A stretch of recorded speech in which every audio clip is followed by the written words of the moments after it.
ಎಲ್ಲರಿಗೂ ನಮಸ್ಕಾರ. Manik academy Jamkhandi YouTube ಚಾನಲ್ಗೆ ಸ್ವಾಗತ. ಸೊ ಮಾರ್ಚ್ ಮಾಹೆ 3 ದಿನಗಳ ಪ್ರಚಲಿತ ಘಟನೆಗಳ ಅಧ್ಯಯನವನ್ನು ಮಾಡೋಣ.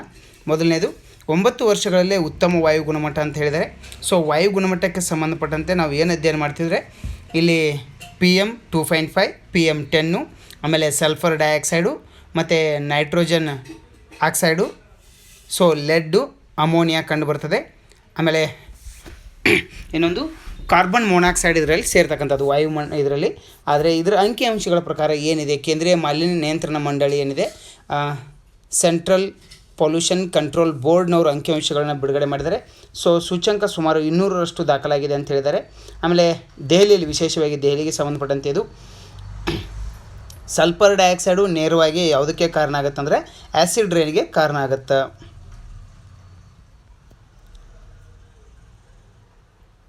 ಸೊ ಜಾತಿಗಣತಿ ವರದಿಯಲ್ಲಿನ ಪ್ರಮುಖ ಅಂಶಗಳು ಅಂತ ಹೇಳಿದರೆ, ಸೊ ಇದು ತುಂಬ ಇಂಪಾರ್ಟೆಂಟ್ ಆಗಿರ್ತಕ್ಕಂಥದ್ದು. ಯಾರೇ ಅಧೀನದಲ್ಲಿ ನೇಮಕವಿತ್ತು ಆಯೋಗ ಸಲ್ಲಿಸಿರುವ ಅಧಿಕೃತ ಮಾಹಿತಿ ಏನಿದೆ ಅದನ್ನು ನೋಡಿಕೊಂಡ್ರೆ ಸ್ವಲ್ಪ ತುಂಬ ಸಹಾಯಕಾರಿಯಾಗ್ತಕ್ಕಂಥದ್ದು. ಆಮೇಲೆ ಸಾಮಾಜಿಕ ಮತ್ತು ಶೈಕ್ಷಣಿಕ ಸಮೀಕ್ಷೆಯನ್ನು ಮಾಡಿದ್ದಾರೆ. ಆಮೇಲೆ ಜಾತಿ ಜನಸಂಖ್ಯಾ ವಿವರವನ್ನು ಕೊಟ್ಟಿದ್ದಾರೆ. ಆಮೇಲೆ ಜಾತಿ ವರ್ಗಗಳ ಪ್ರಮುಖ ಲಕ್ಷಣಗಳನ್ನ ಅವರು ಏನು ಮಾಡಿದ್ದಾರೆ, ಸಂಪುಟಗಳಲ್ಲಿ ಸೇರಿಸಿದ್ದಾರೆ. ಸೊ ಅಷ್ಟೆಲ್ಲ ವಿಧಾನಸಭಾ ಕ್ಷೇತ್ರಗಳ ಜಾತಿವಾರು ಅಂಕಿಅಂಶಗಳನ್ನು ಕೂಡ ಇದರಲ್ಲಿ ಆ್ಯಡ್ ಮಾಡಿರತಕ್ಕಂಥದ್ದು. ಜಾತಿ ಅಂಕಿಅಂಶದ ಸಮೀಕ್ಷೆ ಪ್ರಕಾರ ಇಲ್ಲಿ 1351 ಹೊಸ ಸಮೀಕ್ಷೆಗಳ ಒಳಗಾದ ಜಾತಿಗಳು, ಹೊಸದಾಗಿ 192 ಜಾತಿ ದಾಖಲು, ಇತರೆ ಹಿಂದುಳಿದ ಜಾತಿ 816 ಮತ್ತು 30 ಜಾತಿಗಳು ಅತ್ಯಂತ ಹಿಂದುಳಿದ ಜಾತಿ ವರ್ಗದಡಿ ಸೇರ್ಪಡೆ ಮಾಡ್ತಕ್ಕಂಥ ಸಾಧ್ಯತೆಗಳಿದ್ದಾವೆ. ಆಮೇಲೆ ಸಾಮಾಜಿಕ ಮತ್ತು ಶೈಕ್ಷಣಿಕ ಮತ್ತು ಆರ್ಥಿಕ ಮಾಹಿತಿಯ ಜಾತಿ ವರ್ಗವಾರು ಇದರಲ್ಲಿ ಸೇರಲ್ಪಟ್ಟಿದೆ. ಸೊ ಅದಾದಮೇಲೆ 3ನೇ ತ್ರೈಮಾಸಿಕದಲ್ಲಿ 8.4% ಏರಿಕೆ, ನಿರೀಕ್ಷೆಗಳನ್ನು ಮೀರಿದ ಆರ್ಥಿಕ ಬೆಳವಣಿಗೆ ಅಂತ ಹೇಳ್ತಾರೆ. ಭಾರತದ GDP ಭರ್ಜರಿ ಜಿಗಿತ. ಅಂದರೆ ಏನಾಗಿದೆ ಅಂತಾರೆ, ಈ ತ್ರೈಮಾಸಿಕದಲ್ಲಿ ಏನಾಗಿದೆ ಅಂತಾರೆ GDP ಏರಿಕೆಯನ್ನು ಕಂಡಿರ್ತಕ್ಕಂಥದ್ದು. ಆರ್ಥಿಕ ವರ್ಷದ 3ನೇ ತ್ರೈಮಾಸಿಕದಲ್ಲಿ ಉತ್ಪಾದನಾ ವಲಯದ ಬೆಳವಣಿಗೆ 11.6% ಏರಿದೆ ಅಂತ ಹೇಳ್ತಾರೆ. ಸೊ ವಿವಿಧ ವಲಯಗಳಲ್ಲಿನ ಬೆಳವಣಿಗೆ ಕೇಳ್ತಿರ್ತಾರೆ. ಉತ್ಪಾದನಾ ವಲಯ, ಗಣಿಗಾರಿಕೆ, ಕಲ್ಲು ಗಣಿಗಾರಿಕೆ, ನಿರ್ಮಾಣ ವಲಯ, ಕನ್ಸ್ಟ್ರಕ್ಷನ್ ಝೋನ್, ಕೃಷಿ ವಲಯ. ಪ್ರಸಕ್ತ ವರ್ಷದ GDP ಎಷ್ಟಿದೆ ಅಂತಾರೆ 7.6 ಇದೆ. ಸೊ ಅದನ್ನೊಂದು ತಲೆಯಲ್ಲಿಟ್ಟರೆ ಸಾಕು. ಸೊ ಚಿರತೆಗಳ ಸಂಖ್ಯೆ ಏರುತ್ತಿದೆ ಅಂತ, ಜೊತೆಗೆ ಸಂಘರ್ಷವು ನಮ್ಮಲ್ಲಿ ಏನಾಗಿದೆ ಅಂತಾರೆ ಹ್ಯೂಮನ್ ಕಾನ್ಫ್ಲಿಕ್ಟ್ ಇದೆ. ಎನಿಮಲ್ ಒಟ್ಟಿಗೆ ಏನಿದೆ ಹ್ಯೂಮನ್ ಕಾನ್ಫ್ಲಿಕ್ಟ್ ಕಂಡುಬರ್ತದೆ. ಸೊ ಕರ್ನಾಟಕ ಸಂರಕ್ಷಿತ ಪ್ರದೇಶಗಳಾಚೆ ಚಿರತೆಗಳು ಹೆಚ್ಚು ಕಂಡು ಬಂದಿರತಕ್ಕಂಥದ್ದು. ಆಮೇಲೆ ಸಂರಕ್ಷಿತ ಪ್ರದೇಶಗಳ ಹೊರಗೆ ಇರುವ ಚಿರತೆಗಳ ಸಂಖ್ಯೆ ಅಂದರೆ 549, ರಾಜ್ಯದ 5 ಸಂರಕ್ಷಿತ ಪ್ರದೇಶಗಳ ಒಳಗೆ ಇರುವ ಚಿರತೆಗಳ ಅಂದಾಜು ಸಂಖ್ಯೆ. ಆಮೇಲೆ 847 ರಾಜ್ಯದ 5 ಸಂರಕ್ಷಿತ ಪ್ರದೇಶಗಳ ಜೊತೆಗೆ ಎಲ್ಲೆಲ್ಲಿದ್ದಾವೆ ನೋಡಿ. ಆಮೇಲೆ ಕಾಳಿ ಇದೆ, ಭದ್ರಾ ಇದೆ, ನಾಗರಹೊಳೆ, ಬಂಡೀಪುರ, ಬಿಳಿಗಿರಿ ರಂಗನಸ್ವಾಮಿ. ಸೊ ಇವುಗಳನ್ನು ನಾವು ಕಾಣ್ಬೋದು. ಚಿರತೆಗಳು, ಚೀತಾ ಅಂತ ಏನು ಕರಿತೀವಿ.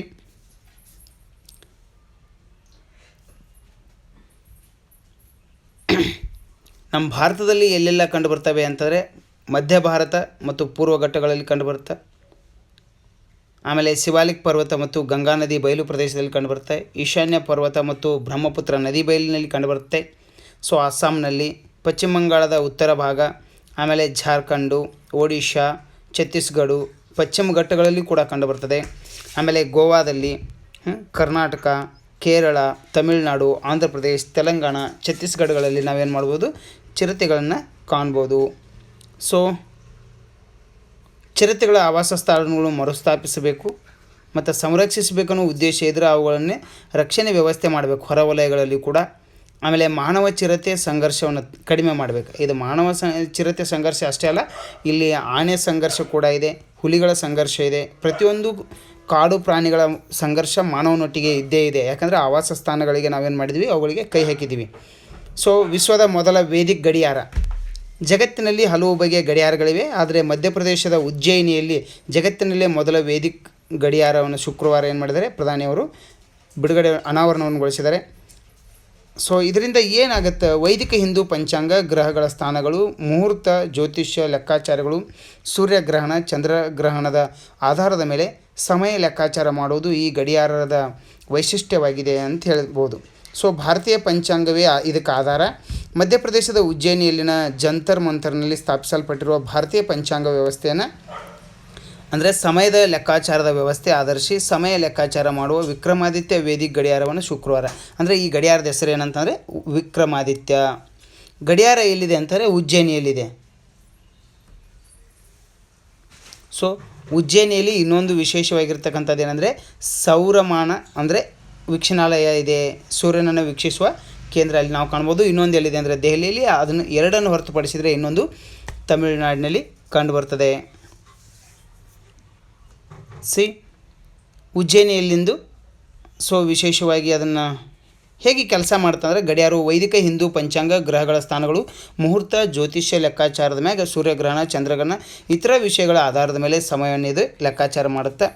ಇದೇ ವೇಳೆ ಭಾರತೀಯ ಪ್ರಮಾಣಿತ ಸಮಯ ಏನಿದೆ ಇಂಡಿಯನ್ ಸ್ಟ್ಯಾಂಡರ್ಡ್ಸ್ ಟೈಮು, ಆಮೇಲೆ ಗ್ರೀನ್ವಿಚ್ ಮೀನ್ ಟೈಮ್ ಏನಿದೆ ಅದನ್ನು ಎರಡನ್ನು ಸೂಚಿಸ್ತದೆ. ಸಮಯದ ಲೆಕ್ಕಾಚಾರ ಒಂದು ಸೂರ್ಯೋದಯದಿಂದ ಇನ್ನೊಂದು ಸೂರ್ಯೋದಯದ ಅವಧಿ ಆಧರಿಸಿರುತ್ತದೆ. ಸೊ ಇದರಲ್ಲಿ ಅದನ್ನು ಅವರು ಕೊಟ್ಟಿದ್ದಾರೆ. ಸೊ ಇನ್ನೊಂದು ಸೂರ್ಯೋದಯದಿಂದ ಪ್ರಾರಂಭವಾಗುವ ಸಮಯ ಯಾವ ರೀತಿ ಅಂದರೆ 0:00 ರಿಂದ 30 ಗಂಟೆಗಳವರೆಗೆ 48 ನಿಮಿಷ 1 ಗಂಟೆ ಪರಿಗಣಿಸಲಾಗಬೇಕಾಗತ್ತೆ. ರಾತ್ರಿಯ ಸಮಯ 50 ವರ್ಷಗಳ ಬಳಿಕ ಹಾರಿದ್ದ ಅಮೆರಿಕಾದ ನೌಕೆ ಅಂತಂದರೆ ಏನಾಗಿದೆ, ಖಾಸಗಿ ಚಂದ್ರನೌಕೆ ಒಡಿಸಿಯಸ್ ವಾರದಲ್ಲೇ ಸ್ತಬ್ಧ ಆಗಿದೆ. ಅಂದರೆ ಇದರ ಹೆಸರು ಒಡಿಸಿಯಸ್, ಹೌದಾ. ಚಂದ್ರನ ಮೇಲಿಳಿದ ಅಮೆರಿಕಾದ ಮೊದಲ ನೌಕೆ ಅಂತ ಹೇಳಬೇಕಾಗತ್ತಾ. ಕೇವಲ 1 ವಾರದಲ್ಲೇ ತನ್ನ ಕೆಲಸ ಸ್ಥಗಿತಗೊಳ್ಳಿ, ಅಂದರೆ ಹೋಗಿ ಲಾಂಚ್ ಆಗಿ ಅಲ್ಲಿ ಲ್ಯಾಂಡ್ ಆದಮೇಲೆ ಅದು ಸ್ವಲ್ಪ ದಿನದಲ್ಲಿ ಏನಾಗಿದೆ ವರ್ಕ್ ಮಾಡೋದನ್ನು ನಿಲ್ಲಿಸಿಬಿಟ್ಟಿದೆ. ಇನ್ಸ್ಟಿಟ್ಯೂಟ್ ಮಷಿನ್ಸ್ ಎಂಬ ಖಾಸಗಿ ಕಂಪನಿ ಹಾರಿ ಬಿಟ್ಟಿದ್ದ ಒಡಿಸಿಯಸ್ ಎಂಬ ನೌಕೆ ಚಂದ್ರನ ದಕ್ಷಿಣ ಧ್ರುವದಲ್ಲಿ ಸಂಪೂರ್ಣವಾಗಿ ಅನಿರೀಕ್ಷಿತ ರೀತಿಯಲ್ಲಿ ಇಳಿಯದೇ ಇದ್ದರೂ ಸುರಕ್ಷಿತವಾಗಿತ್ತು. ನಂತರದ ಒಂದು ವಾರ ಆದಮೇಲೆ ಏನಾಗಿದೆ ಫೋಟೋಗಳನ್ನು ಸೆರೆ ಹಿಡಿದು ಕಳಿಸಿತ್ತು. ಆದರೆ ಇದೀಗ ಚಂದ್ರನಲ್ಲಿ ರಾತ್ರಿಯ ಸಮಯ ಆರಂಭವಾಗಿರುವ ಹಿನ್ನೆಲೆಯಲ್ಲಿ ನೌಕೆ ತನ್ನ ಕಾರ್ಯಾಚರಣೆ ಸ್ಥಗಿತಗೊಳಿಸಿದೆ ಅಂತ ಹೇಳ್ತಾರೆ. ಒಂದು ವೇಳೆಯಲ್ಲಿ ಚಂದ್ರನಲ್ಲಿನ ಅತ್ಯಂತ ಕನಿಷ್ಠ ಉಷ್ಣತೆಯನ್ನು ನೌಕೆ ತಡೆದುಕೊಂಡರೆ 2-3 ವಾರಗಳವರೆಗೆ ಏನು ಮಾಡ್ಬೋದು, ಕಾರ್ಯವನ್ನು ನಿರ್ವಹಿಸಬಹುದಾಗಿತ್ತು.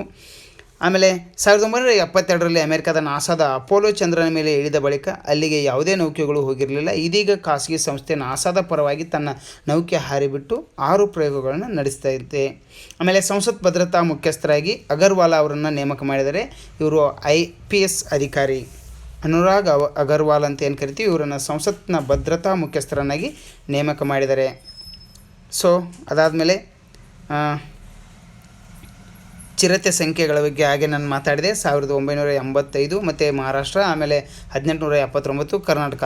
ಸೊ ವನ್ಯಜೀವಿ ಸಂರಕ್ಷಣೆಗೆ ಸಂಬಂಧಪಟ್ಟಂತೆ ಸರ್ಕಾರ ಅನೇಕ ಬಾರಿ ಏನು ಮಾಡ್ತಾಯಿದೆ, ಪ್ರೋಗ್ರಾಮ್ಗಳನ್ನು ಹಾಕ್ಕೊಂಡು ಒತ್ತನ್ನು ನೀಡ್ತಾ ಬಂದಿದೆ ಅವುಗಳ ಸಂರಕ್ಷಣೆಗಾಗಿ.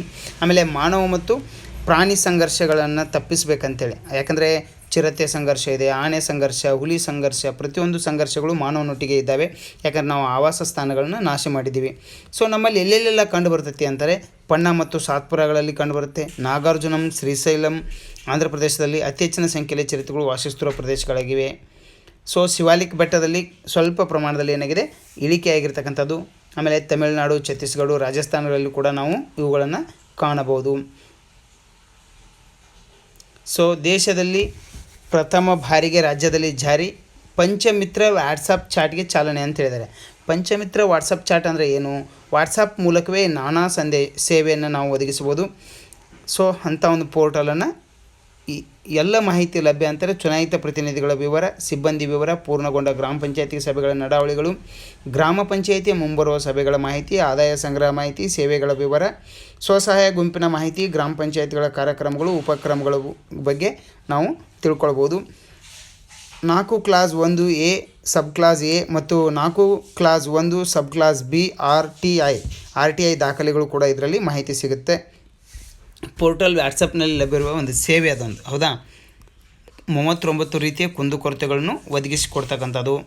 ಪಾಕಿಸ್ತಾನಕ್ಕೆ ಜಲ ಸಂಕಷ್ಟ ಆರಂಭ ಅಂತೇಳಿದೆಯಲ್ಲ, ಇದು ರಾವಿ ನದಿಯ ನೀರನ್ನು ಏನು ಮಾಡಿದರೆ ಪಾಕಿಸ್ತಾನಕ್ಕೆ ಹರಿಸುವುದನ್ನು ಪೂರ್ತಿಯಾಗಿ ಭಾರತ ಏನು ಮಾಡಿದೆ, ನಿಲ್ಲಿಸಿದೆ. ಪಂಜಾಬ್ ಹಾಗೂ ಜಮ್ಮು ಕಾಶ್ಮೀರದಲ್ಲಿ ಶಾಪೂರ್ ಕಂಡಿ ಅಣೆಕಟ್ಟೆಯನ್ನು ನಿರ್ಮಿಸಲು ಭಾರತ ಕ್ರಮ ಕೈಗೊಂಡಿದೆ. ಅಷ್ಟೇ ಅಲ್ಲ, ಕಾಶ್ಮೀರಕ್ಕೆ 1150 ಕ್ಯೂಸೆಕ್ಸ್ ನೀರು ಹೆಚ್ಚುವರಿಯಾಗಿ ಸಿಗಲಿದೆ. ಈ ಹಿಂದೆ ಇಷ್ಟು ಪ್ರಮಾಣದ ರಾವಿ ನೀರು ಪಾಕಿಸ್ತಾನಕ್ಕೆ ಹರಿದೋಗುತ್ತಿತ್ತು, ಆದರೆ ಇನ್ಮೇಲೆ ಇದು ಹೋಗೋದಿಲ್ಲವ. ಕಾಶ್ಮೀರದ ಕಠುವಾ ಮತ್ತು ಸಾಂಬಾ ಜಿಲ್ಲೆಗಳಿಗೆ ಸುಮಾರು 32,000 ಹೆಕ್ಟೇರ್ ಕೃಷಿ ಪ್ರದೇಶಕ್ಕೆ ಅನುಕೂಲ ಆಗುತ್ತೆ ಈ ನೀರನ್ನು ಎತ್ತಿಕೊಟ್ರೆ. ಸೊ ಜಲವಿದ್ಯುತ್ ಯೋಜನೆಯನ್ನು ಕೂಡ ಇಲ್ಲಿ ಹಾಕ್ಕೊಂಡಿದ್ದಾರೆ. ಶಾರ್ಪು ಕಂಡಿ ಯೋಜನೆ ಅಂತ ಕರೀತಾರೆ ಅದನ್ನು, ಹೌದಾ, ಶಾರ್ಪು ಕಂಡಿ ಯೋಜನೆ ಅಂತ ಕರೀತಾರೆ. ಸೊ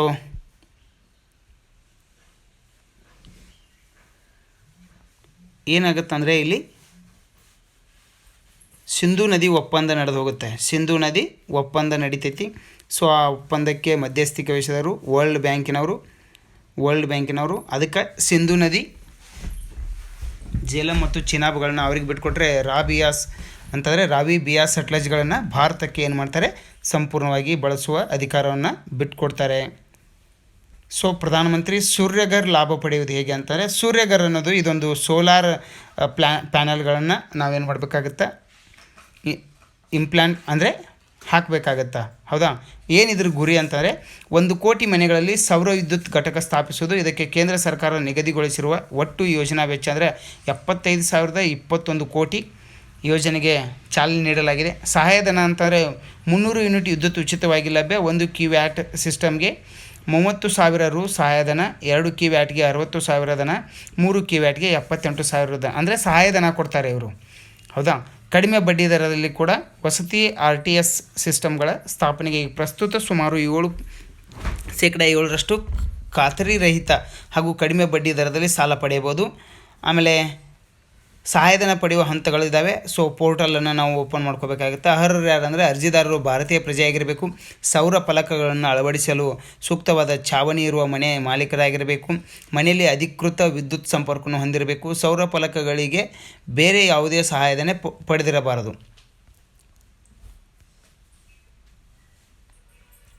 ಸೊ ನೆಕ್ಸ್ಟು ಇಂದು ವಿಶ್ವ ವನ್ಯಜೀವಿ ದಿನ ಮಾರ್ಚ್ 3.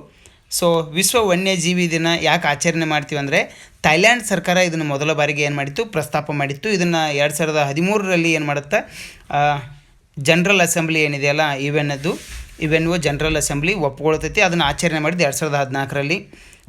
ಸೊ ಇದು ವನ್ಯಜೀವಿಗೆ ಸಂಬಂಧಪಟ್ಟಂತೆ.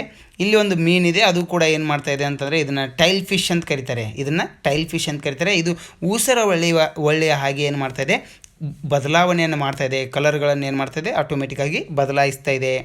ಸೊ ಅದಾದಮೇಲೆ 140 ಕೋಟಿ ಭಾರತೀಯರ ಪೈಕಿ ಕಡುಬಡವರ ಸಂಖ್ಯೆ 2 ಮಾತ್ರ. ಅಂದರೆ ಇದು ಹಿಂದೆ ಎಷ್ಟಿತ್ತಂದರೆ 5 ಇತ್ತು, ಈಗ ಎಷ್ಟು ಬಂದಿದೆ ಅಂತಾರೆ 2% ಇಳಿದಿದೆ.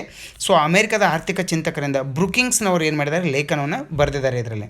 ಸೊ ಭಾರತದ ಬಡತನ ಎಷ್ಟು ಇಳಿದಿದೆ ಅನ್ನೋದ್ರ ಬಗ್ಗೆ ಹಿರಿಯ ಬಾಹ್ಯಾಕಾಶ ವಿಜ್ಞಾನಿ ಡಾಕ್ಟರ್ ಧಾರುಕೇಶ್ ಹೇಳಿಕೆ ನೀಡಿದ್ದಾರೆ ಅಂದರೆ 2025ಕ್ಕೆ ಗಗನಯಾನ ಆಗ್ತದೆ, ಅಂದರೆ 26ಕ್ಕೆ ಸಮುದ್ರಯಾನ ಪ್ರಯೋಗ ಮಾಡ್ತಾರಂತೆ ಕೊಟ್ಟಿದ್ದಾರೆ. ಸೊ ಅದಾದಮೇಲೆ ಭಾರತ ಮಾತಾ ಲಿಪಿ ಆಕೃತಿಯಲ್ಲಿ ಸಸಿಗಳ ನೆಟ್ಟು ಗಿನ್ನಿಸ್ ದಾಖಲೆಯನ್ನು ಮಾಡಿರ್ತಕ್ಕಂಥದ್ದು.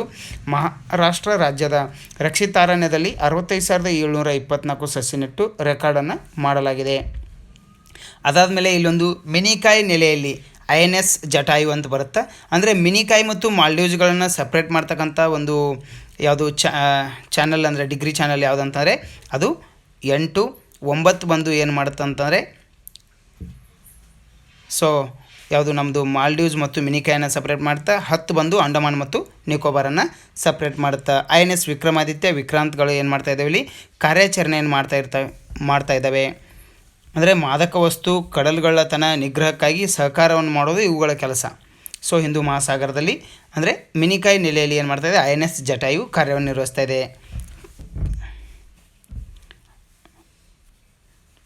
ಸೊ ಹುಗ್ಲಿ ನದಿಯಡಿ ದೇಶದ ಮೊದಲ ರೈಲ್ವೆ ಸುರಂಗವನ್ನು 520 ಮೀಟ್ರ್ ಏನು ಮಾಡಿದ್ದಾರೆ, ಹಾಕಿದ್ದಾರೆ. ಇದು ಹುಗ್ಲಿ ನದಿಯಲ್ಲಿ ಕಂಡುಬರುತ್ತೆ.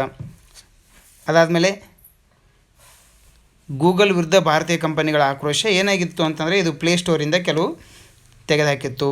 ಸೊ ಅದಾದಮೇಲೆ ಗರುಡನ ಎದುರು ಗಂಡಾಂತರ ಅಂತ ಬಂದಿದೆಯಲ್ಲ, ಗರುಡನ ಅಂದರೆ ಇದು ಜಟಾಯು ಪಕ್ಷಿಗಳಂತ ಏನು ಕರಿತೀವಿ ಅವುಗಳಿಗೆ ಸಂಬಂಧಪಟ್ಟಿರ್ತಕ್ಕಂಥ ಮಾಹಿತಿ ನಮ್ಮಲ್ಲಿ ರಾಮನಗರ ಜಿಲ್ಲೆಯಲ್ಲಿ ಕಂಡುಬರುತ್ತೆ. ಸೊ ಆಮೇಲೆ ಪಿಂಜೋರೆ, ಹೌದಾ, ಬಿಹಾರದ ಪಿಂಜೋರೆಯಲ್ಲಿ ಕೂಡ ಇವುಗಳ ಸಂರಕ್ಷಿತ ಅರಣ್ಯ ಕಂಡುಬರುತ್ತೆ. ಸೊ ಏನು ಮಾಡ್ತಾ ಇದ್ದಾರೆ ಅಂತಂದರೆ ಈ ಗಗನಯಾನ ಏನಿದೆಯಲ್ಲ ನಮ್ಮದು, ಅಂದರೆ ಯೋಚಿತ ಗಗನಯಾನ, ಅದಕ್ಕೆ ಸಂಬಂಧಪಟ್ಟಂತೆ ಏನು ಮಾಡ್ತಾ ಇದ್ದಾರೆ, ತರಬೇತಿಯನ್ನು ನೀಡ್ತಾ ಇದ್ದಾರೆ ಗಗನಯಾನಿಗಳಿಗೆ.